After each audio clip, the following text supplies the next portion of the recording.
The doctor's gloved hand trembled, not from fatigue, but from the venom in his stare, as he adjusted the foredrip on Ryan's arm, turning it just slow enough to let the morphine ebb away.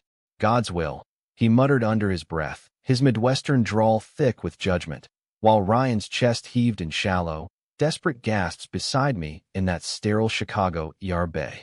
In that frozen second, as the heart monitor flatlined into a wail that echoed my own shattering soul, I realized hatred could masquerade as healing, and the man I loved was paying the ultimate price for a truth we'd hidden from the world.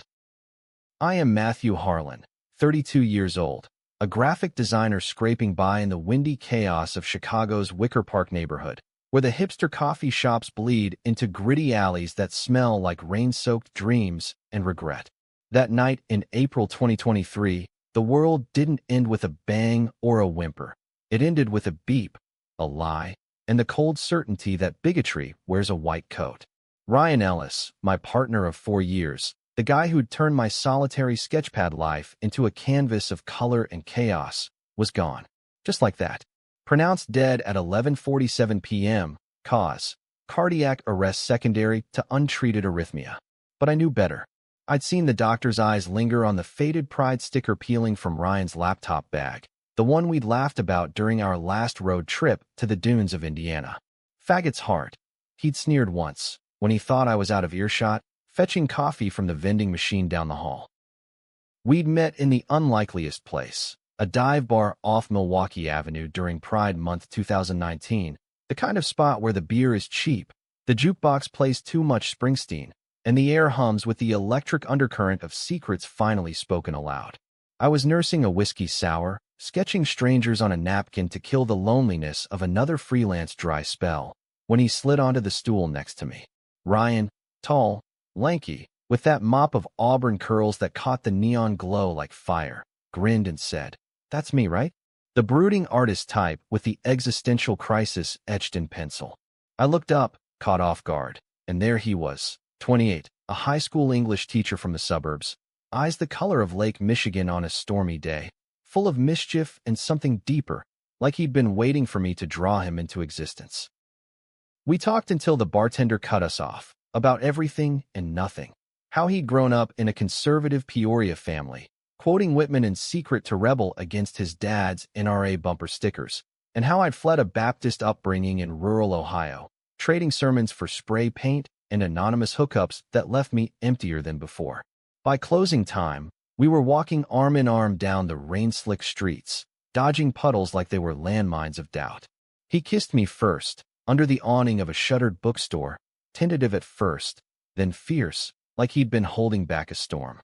"I've been out for years," he whispered against my lips, "but no one's ever made coming home feel like this." That night, in my cramped walk-up apartment overlooking the L train's rumble, we didn't sleep. We mapped each other's scars, the emotional ones, mostly, with fingertips and confessions, building a fragile fortress against the world's sharp edges. Our life together unfolded like one of those indie films they screen at the Music Box Theater, messy, beautiful, laced with the quiet terror of impermanence. Ryan taught me to love the small things, a stack of dog-eared paperbacks on the nightstand, the way he'd hum American Pie, while grading essays on his ancient MacBook. I showed him the raw side of the city, dragging him to underground art shows in Pilsen where murals bled stories of resistance onto brick walls. We adopted a rescue mutt named Scout, a scruffy terrier who chewed Ryan's lesson plans but slept curled between us like a furry chaperone. Vacations were budget epics, a tent pitched in the Badlands, where we'd lie awake counting stars and whispering futures, adopting kids someday, maybe, or opening a bookstore cafe hybrid that doubled as a safe space for queer youth.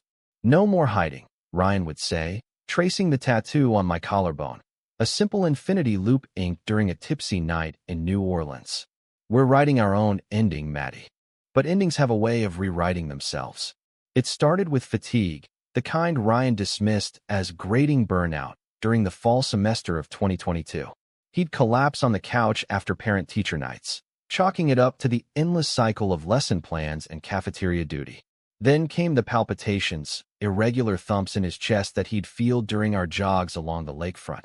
forcing us to stop so he could lean against a railing, hand pressed to his sternum, laughing it off with, "Just my heart trying to keep up with you." By winter, the doctor visits piled up, EKGs at Northwestern Memorial, blood work that came back clean except for a whisper of arrhythmia. Stress, the cardiologist said, prescribing beta blockers and a Fitbit to track his rhythms. Ryan popped the pills like candy, but I saw the fear in his eyes when he thought I wasn't looking. The way he'd scroll WebMD at 3 a.m., browser history a graveyard of worst-case scenarios. February brought the storm. We were at a friend's Valentine's party in Logan Square, sipping spiked hot chocolate amid fairy lights and queer folk tunes, when Ryan clutched my arm mid-laugh. "Maddie," he gasped, face ashen, "it feels like fireworks gone wrong." The ambulance ride was a blur of sirens and paramedics barking questions. Any history of drug use? Heart disease in the family. I held his hand, slick with sweat, as they wheeled him into the ER at Rush University Medical Center, a sprawling behemoth in the South Loop where the fluorescent lights buzzed like angry hornets. Dr. Harlan Whitaker, 50s, salt and pepper hair, the kind of guy who looked like he'd golf with senators, took charge. No relation to me, thank God. Just a cruel cosmic joke on the name. He was chief of cardiology, a pillar of the community with a plaque for excellence in patient care gleaming in his office. At first, it seemed routine. Ryan stabilized, hooked to monitors that painted his vitals in reassuring green waves. Whitaker ordered a full workup, echo, stress test, the works, and assured us it was likely a fluke. But as days stretched into a week, with Ryan confined to a bed that smelled of antiseptic and stale jello, cracks appeared. Whitaker's bedside manner soured. He'd breeze in during rounds, clipboard in hand, eyes skimming Ryan's chart like it was yesterday's news. "Mr. Ellis," he'd say, voice clipped, "your lifestyle, any recreational substances? Multiple partners?" The questions weren't clinical.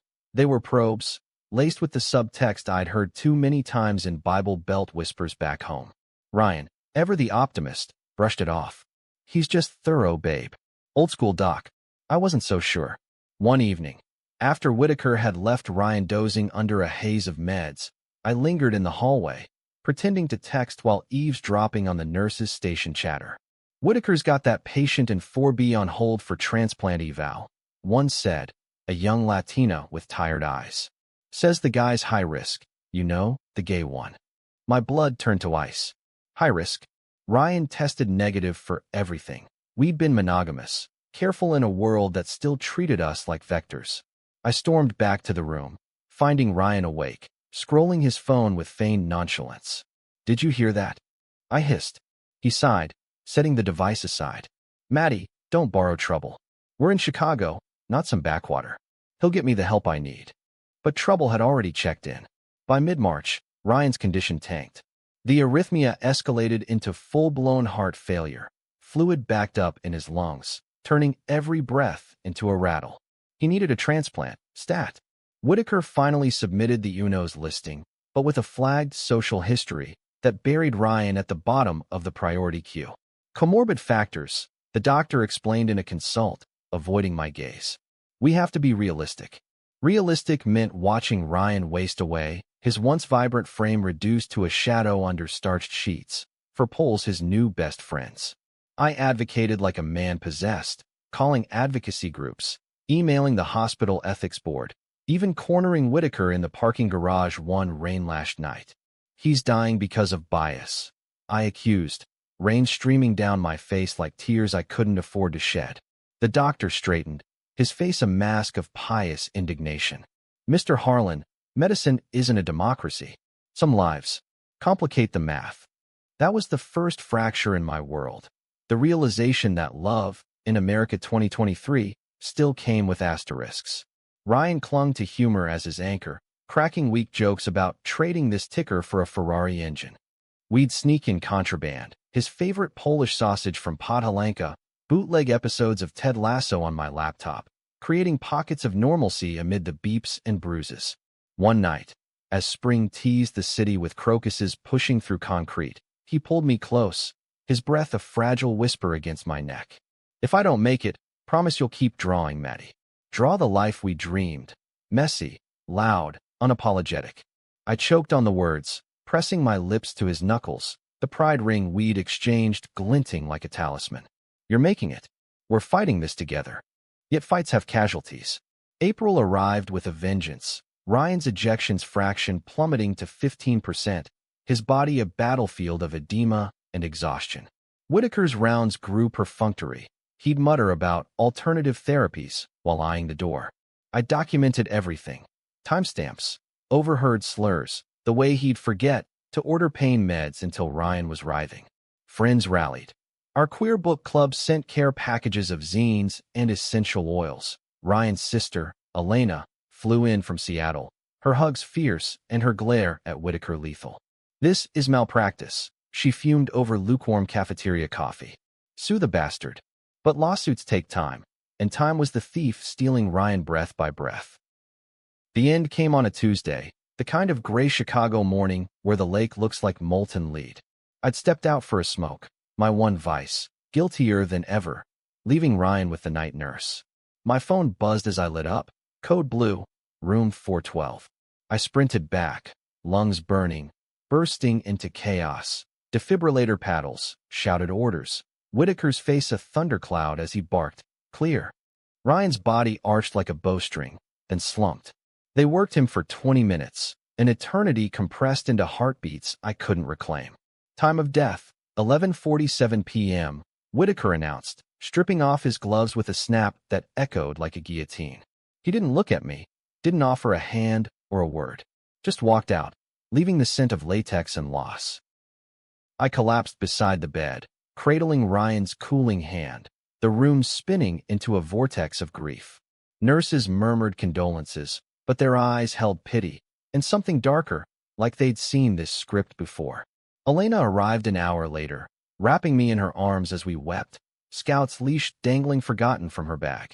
In the haze of paperwork, organ donation forms Ryan had signed years ago, a quiet act of defiance against a world that deemed him disposable, I initialed without thinking.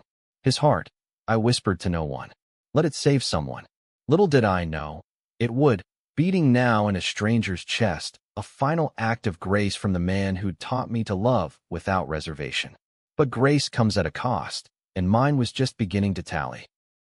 The funeral was a quiet affair, held at a non-denominational chapel in Oak Park, the suburb where Ryan had once dreamed of buying a fixer-upper with a yard for Scout to chase fireflies.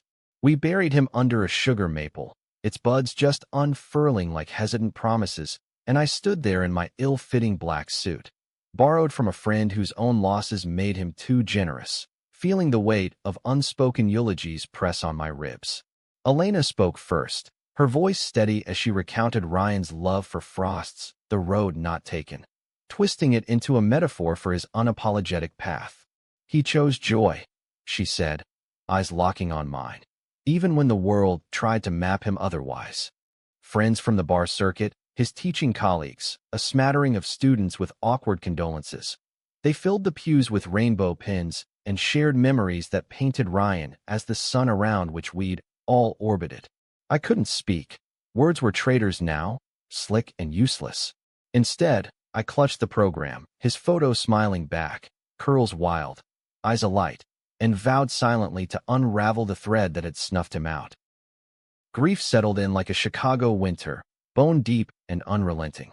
I quit sketching, the blank pages mocking my paralysis. Scout sensed it, curling at my feet with mournful whines as I stared at walls stained with memories. Nights blurred into marathons of true crime docs and takeout containers, the apartment a shrine to what was. Ryan's half-read copy of Giovanni's Room on the coffee table, his flannel draped over the armchair like a ghost limb. Elena pushed me toward therapy, hooking me up with a queer counselor in Boys Town who specialized in ambiguous loss. This wasn't natural, Dr. Reyes said in our first session, her office a cozy nook of plants and protest posters. It was engineered neglect. You have a right to rage, Matthew. Rage I had, volcanic and directionless, erupting in voicemails I never sent to Whitaker's office. You killed him. For what? Your God? Your fear. But rage needs a target, and mine sharpened when the organ donation follow-up arrived. A sterile letter from the Midwest Transplant Network, confirming Ryan's heart had been successfully allocated and transplanted to a recipient in Indianapolis. No name, no details, just a clinical nod to closure. Closure? It felt like salt in the wound. I threw myself into research, the kind that starts with Google rabbit holes and ends in Freedom of Information Act requests.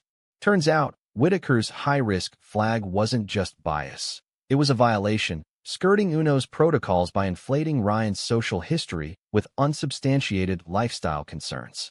Forums for queer health advocates buzzed with similar stories. Delayed care in ERs, dismissed symptoms in clinics, a shadow epidemic where homophobia hid behind HIPAA shields. One Reddit thread, buried in r/LGBT, detailed a case in Milwaukee, a doctor who'd lost a patient's chart until a lawyer got involved. It's the new conversion therapy, the poster wrote. They don't pray the gay away, they just let it fade. My hands shook as I screenshotted, compiling a digital dossier that grew like kudzu. Elena, ever the litigator in her tech firm, connected me with GLAD, the LGBTQ arm of the ACLU. We've got precedent. Their intake lawyer, a sharp-witted non-binary attorney named Jordan, assured me over Zoom. If we can prove intent, it's not just malpractice, it's a hate crime. But proof was a slippery eel. Whitaker's reputation was Teflon. Decades at Rush, board member for a conservative medical ethics group that preached traditional values in op-eds for the Tribune. Whispers from insider contacts painted him as a family man, wife, 2 kids, church deacon, but with a brittle edge, like the time he'd allegedly pulled funding from a prep trial at a conference panel. I needed more than whispers. So, I went undercover, volunteering for the hospital's patient advisory board under a pseudonym, my graphic design skills forging credentials that wouldn't raise flags. Meetings were held in a conference room with views of the Loop's glittering spires, a farce of progress amid Whitaker's droning PowerPoints on efficient resource allocation. He didn't recognize me at first. Grief had hollowed my cheeks, turned my eyes to shadowed pits. But on week 3, as I probed about equity in transplant lists, his gaze sharpened. "Mr. Harlan," he said smoothly, post-meeting in the elevator, "fancy seeing you here. Still processing your loss." The condescension dripped like honeyed poison. "Processing justice, actually." I shot back, heart hammering. Ryan deserved better. He chuckled, low and mirthless. "Life's not fair, son." Some hearts beat on borrowed time. That encounter lit the fuse. I leaked anonymized excerpts from my dossier to Windy City Times, the local queer paper, framing it as a chilling look at bias in the OR. The story dropped online 2 weeks later, a measured takedown that quoted GLAD without naming Ryan, protecting his memory from tabloid vultures. Responses flooded in. Shares from activists in San Francisco to solidarity posts from rural Kentucky queers who'd buried lovers to similar silences. But backlash bit harder. Whitaker's allies circled wagons, op-eds decrying woke witch hunts, anonymous trolls doxing my IP with slurs that echoed the ones Ryan had laughed off in bars. One night, as Scout barked at shadows, my phone lit up with a blocked caller. "Drop it, Fairy, or the next heart stops is yours." Elena insisted I crash at her Airbnb in Evanston, but isolation was my armor now, a self-imposed exile where grief fermented into something sharper, purpose, laced with paranoia. Then came the call that cracked the facade. Late May, a humid evening where the air hung heavy with lilac and exhaust, my cell buzzed with an Indiana area code. I almost let it go to voicemail, but the donor network's prefix hooked me. "Mr. Harlan? This is Lydia from Life Source Organ Recovery, the recipient of your partner's heart. He's requested contact. It's unusual, but with your consent." My throat closed like a vice. Consent? To what? Handshakes with fate. But curiosity, that old thief, won. "Tell me his name," I rasped. A pause, then, "Caleb Morse. 29, stable post-op, says he feels." Compelled to thank Ryan personally. Caleb. The name landed like a stone in still water, rippling through the numbness. I agreed to an exchange, letters first, mediated, no pressure. The first arrived a week later, handwritten on lined notebook paper, the script careful but alive. "Dear Matthew, I don't know if words can bridge this, but Ryan's gift saved me. I was a mechanic in Indy, lungs full of grease and a heart that quit mid-shift. Now, it beats strong. His beat, I swear I feel it in the quiet moments, like a rhythm I didn't know I needed. If you're open, I'd like to meet. Not to take anything from you, but to honor what he gave. Gratefully, Caleb. I read it a dozen times, tracing the loops of his whys, searching for Ryan in the ink. Honor? What did a straight-laced Hoosier? His letter mentioned a fiancé, a garage full of Harleys. No of our world. Resentment flared, hot and irrational. Why him? Some blue-collar everyman who probably voted red, while Ryan rotted in protocol purgatory. I drafted replies, angry screeds, then maudlin memorials, before crumpling them all. Elena found me like that one dawn, surrounded by paper snow, and pulled me into a hug. This could be healing, Maddie. Or ammunition. Your call. Healing felt like a luxury for the unbroken. Instead, I opted for reconnaissance. A quick LinkedIn stalk revealed Caleb, broad-shouldered, easy grin in profile pics, endorsements for welding and team leadership. No rainbow flags, but a post from last Pride. Respect to all who march. Love is love. Ambiguous, like so much in the heartland. The meeting was set for neutral ground, a coffee shop in Gary, Indiana, that July afternoon, the sun baking the asphalt into mirages. I drove the Prius Ryan had dubbed our eco-warrior chariot, Scout in the back, windows down to let the wind whip away my nerves. Gary felt like a ghost town of Motown ghosts, rusted mills, boarded windows, the kind of place where hope packs up and leaves. The shop was a relic, formica counters and percolators hissing like old men griping. Caleb was already there, nursing a black coffee, his frame filling the booth like he'd grown roots. Up close, he was unassuming. Faded Cardinals cap, flannel over a transplant game's tee, scars peeking from his collar like whispered confessions. Matthew. He stood, hand extended, then faltered, maybe seeing the wariness in my eyes. Thanks for coming. It's weird, right? Weird didn't cover it. Over mugs that steamed with mediocrity, he spilled his side, collapsed at work, air compressor roaring as his vision tunneled, waking in IU Health with Whitaker's team. Yes, the same doctor, on consult for the harvest, pronouncing him a match.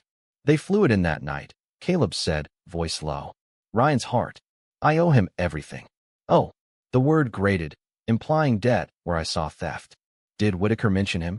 I asked, casual as a blade. Caleb frowned, stirring sugar absently. Just that the donor was local, young. What? I hesitated, the dossier burning in my laptop bag. Because he let Ryan die? Flagged him as high risk for being gay. And you got the hard hours later. The air thickened, his face paling under the cap's brim. Jesus, I didn't know. His eyes, hazel flecked with gold, held something raw guilt, or the echo of Ryan's pulse. We talked for hours, the shop emptying around us like a stage set clearing for Act Two. Caleb opened up. Orphan young, raised by grandparents in a trailer park where queer was the devil's synonym, but he'd carved a life from carburetors and community college nights. Fiancé dumped me post-surgery, he admitted with a wry shrug. Said I was too fragile now. Guess hearts change more than plans. Fragile. The irony twisted like a knife. Ryan, unbreakable in spirit, discarded. Caleb, pieced back together on borrowed time.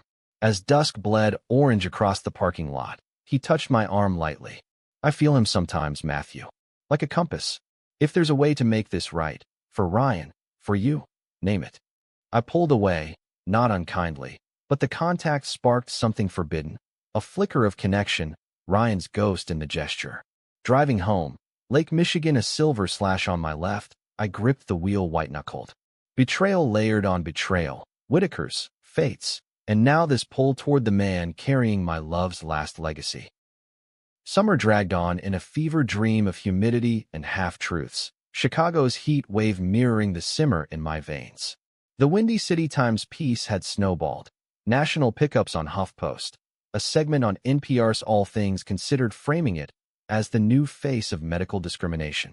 Protests sprouted outside Rush, rainbow-clad med students with signs reading, "Hearts have no orientation," counter-demonstrators waving faded MAGA hats and Bible verses. Whitaker went to ground, his office door papered with on leave notices, but leaks from the grapevine painted him unraveling, snapping at staff, canceling rounds. Glad ramped up. Jordan, my lawyer ally, subpoenaed records, uncovering emails where Whitaker had lobbied against Ryan's listing. Patient exhibits behaviors inconsistent with optimal post-transplant compliance. Recommend deferral. Compliance. Code for not one of us. Caleb and I fell into an uneasy orbit, our correspondence shifting from mediated letters to late-night texts. Innocent at first, timestamps syncing like reluctant heartbeats. He'd send photos. His garage workbench cluttered with torque wrenches, a sunset over Indy's skyline with caption, Ryan's view today? I'd reply with sketches, ghostly outlines of Ryan's profile superimposed on cityscapes, vulnerable admissions. He hated tools but loved building with words. It was therapy without the couch, a bridge over the chasm of loss, but guilt gnawed at the edges. Was I betraying Ryan by finding solace in the vessel of his sacrifice? Elena called it liminal grace, quoting some poet she'd read in grief group. You're not replacing him, Maddie. You're expanding. Expanding into what?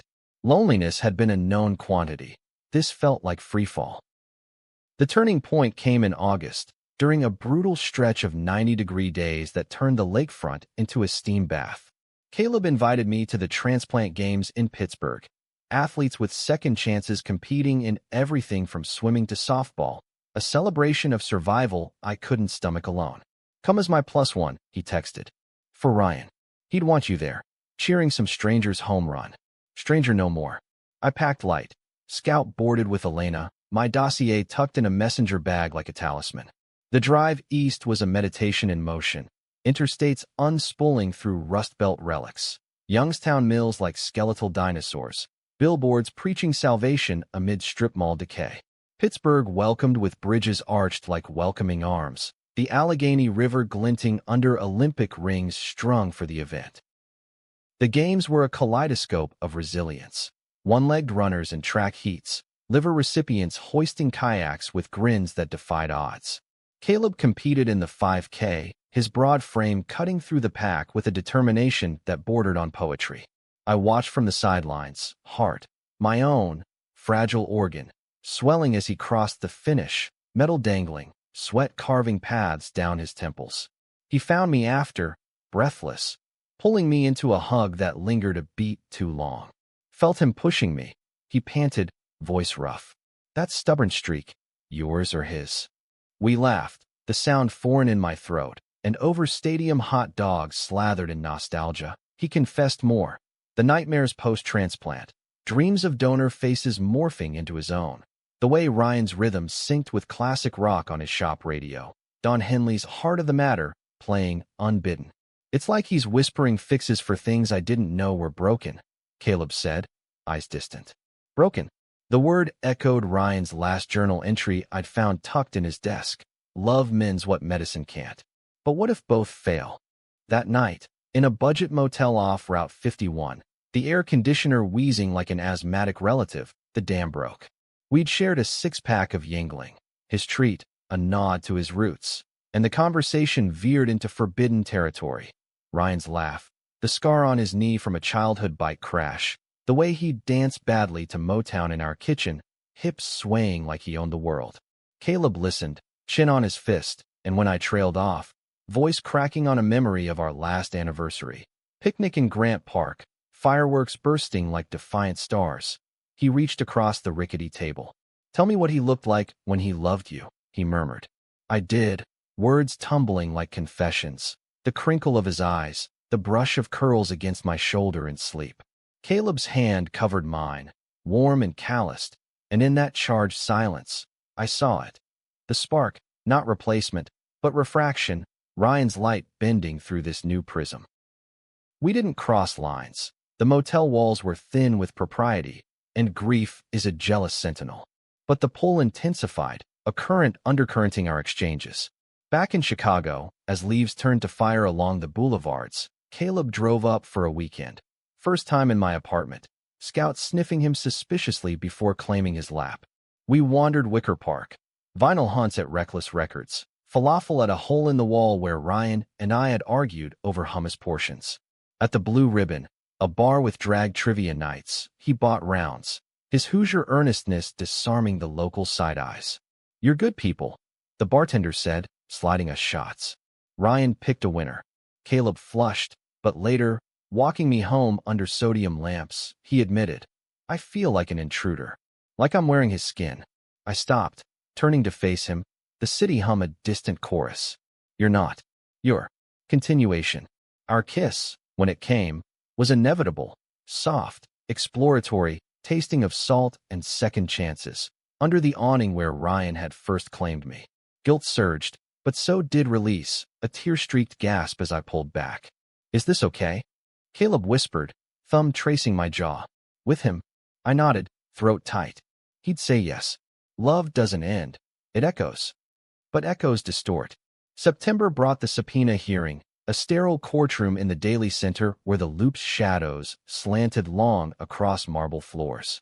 Whitaker took the stand, crisp in a suit that screamed old money, his testimony a masterclass in deflection. Clinical judgment, he intoned, not personal animus. Jordan cross-examined like a surgeon, slicing through with the emails, the flagged listing, a deposition from the nurse who'd overheard his slurs. Dr. Whitaker, she pressed, did Mr. Ellis's sexual orientation factor into your deferral? He blanched, fingers drumming the rail. Irrelevant. Compliance risks were elevated.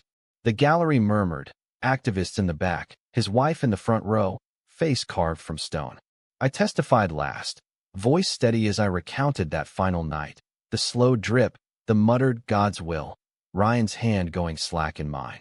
He let my fiancée die, I said, meeting Whitaker's eyes, cold as Lake Superior ice.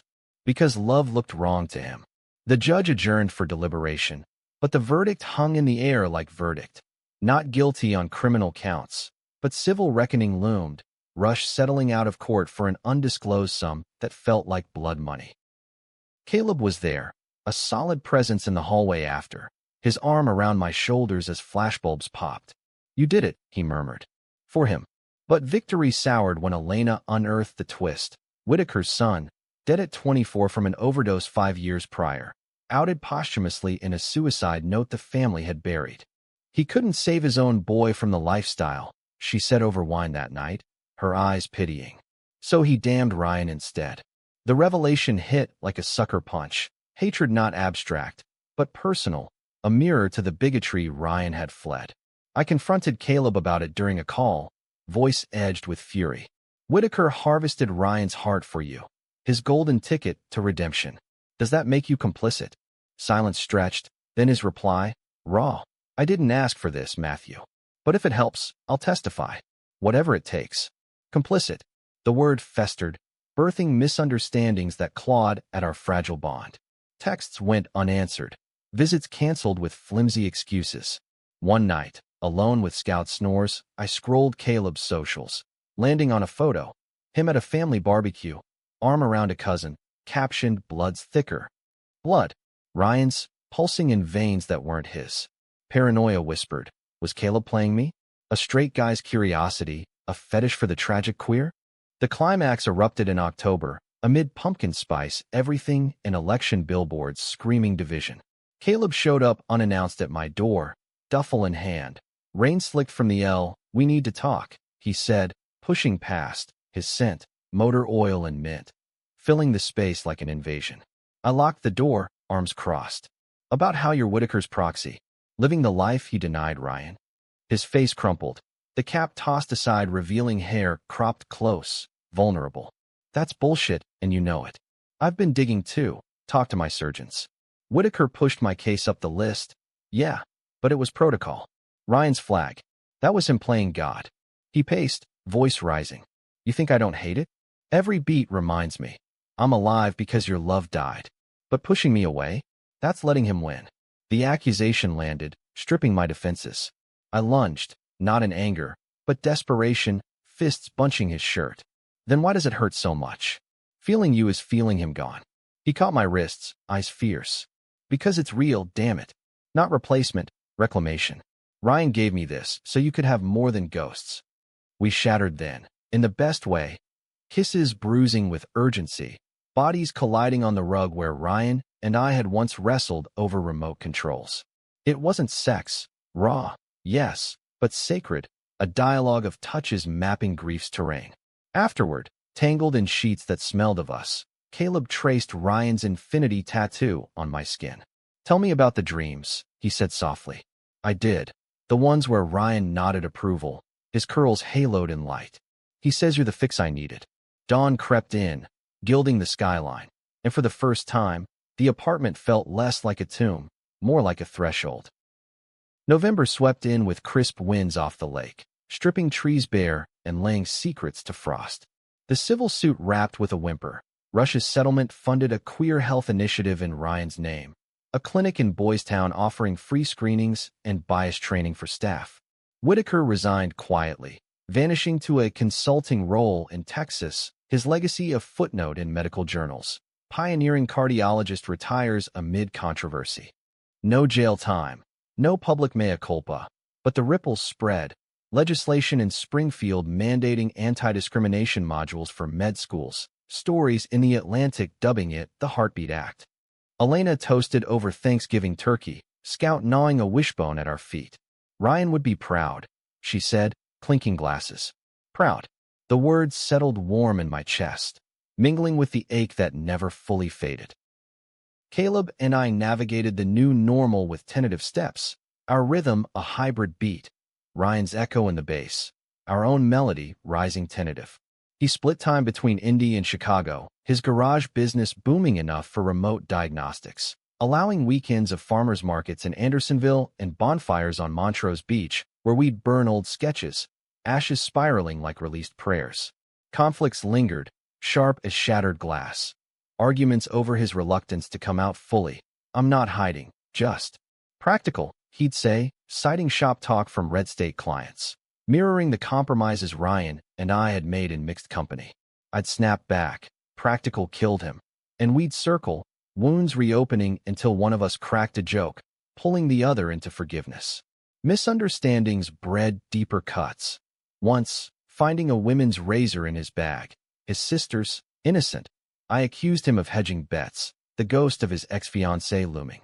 "You think I'm bi-curious, Charity?" he roared, storming out into a blizzard that blanketed the city white. He returned at midnight, snow-dusted and contrite, whispering, "I'm all in, Matthew." Heart and hazard. Psychological depths we plumbed in stolen hours.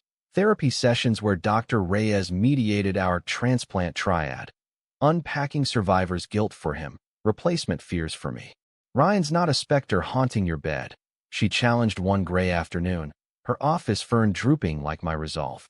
"He's the foundation." Caleb nodded, squeezing my knee. "He taught me to feel, through you." Highs came unexpected. A quiet Christmas in his family's double wide, where his aunt cornered me with pie and questions. "Caleb says you're the artist. Draw me as a queen." Her acceptance a balm against the world's grit. Lows too. A flare-up in my own health, stress-induced arrhythmia that landed me in the ER, monitors beeping Ryan's old dirge. Caleb held vigil, his hand steady on mine, whispering, "Not today. We've got miles." The true climax crested in December, as 2023 guttered toward New Year's, the city alight with resolutions and regret. An anonymous tip led Jordan to Whitaker's doorstep. Literally, a USB drive slipped under Glad's door, containing audio from his final rush days. Recordings smuggled by a repentant nurse. Whitaker ranting in a supply closet about the agenda ruining medicine, specifically Ryan, that one's blood was tainted. Better it went to a clean slate like Morse. Clean slate. Caleb. The revelation detonated our fragile peace. I drove to Indy unannounced, pounding on his trailer door at dusk, the USB clutched like evidence in a noir flick. "He chose you," I accused when he opened, face slack with shock. "Not fate him. Because you were worthy. Straight, salvageable." Caleb paled, pulling me inside to the kitchenette where takeout cooled forgotten. "Matthew, stop. This is his poison, not ours." We raged then, a tempest of accusations, me hurling the drive like a grenade, him countering with pleas. I fought for the story, testified against him. Until exhaustion felled us onto the sagging couch, sobs sinking like a duet. Why does it always circle back to worth? I gasped, his arms a cage around my fracturing self. Caleb rocked me, voice muffled in my hair. Because bigots like him measure love in checkboxes. But Ryan didn't. He gave without ledger. In the wreckage, truth emerged. The nurse's tape included Whitaker's breakdown, a choked admission, "My boy. If I'd fought harder." His homophobia a scar tissue over paternal failure. Human, horribly. He hated Ryan because he couldn't hate himself, Caleb said, piecing it. We burned the drive that night in a backyard fire pit, flames devouring the venom, stars wheeling overhead like indifferent witnesses. Resolution bloomed uneven, a garden of weeds and wildflowers. Caleb sold the garage, relocating fully to Chicago. We found a two-flat in Ukrainian village, high ceilings and a stoop for morning coffees, Scout patrolling the fence like a sentinel. I picked up my pencils again, channeling the chaos into a graphic novel, Heartbeat Echo, vignettes of queer survival from Ryan's poems to Caleb's welts, self-published with a launch at Quimby's bookstore that drew a crowd spilling onto North Avenue. Critics called it raw Americana, a bridge between loss and legacy. We married in June 2024, a backyard affair under that same Oak Park maple, Elena officiating with vows we'd co-written. In echoes and new beats, we choose each other. Caleb's ring bore an infinity loop. Mine, a subtle heart engraving. Ryan's not. Yet humanism tempers triumph. Some nights, I wake to Caleb's murmur in sleep, "Thanks, man," and wonder if Ryan hears. Whitaker died quietly last spring, pancreatic cancer, no deathbed redemption beyond a donation to his son's old youth group. We didn't attend. Forgiveness isn't owed. Instead, we volunteer at the Ryan Ellis Clinic, holding space for patients flagged by fear, reminding them hearts beat universal. Life's not tidy epilogues. It's sequels, stitched from betrayals and borrowed pulses. Ryan's beats on, in Caleb's laugh echoing his cadence, in the sketches that line our walls, in the quiet certainty that love, once given, defies even death's greedy claim. And in us, it thrives, fierce, flawed, forever American.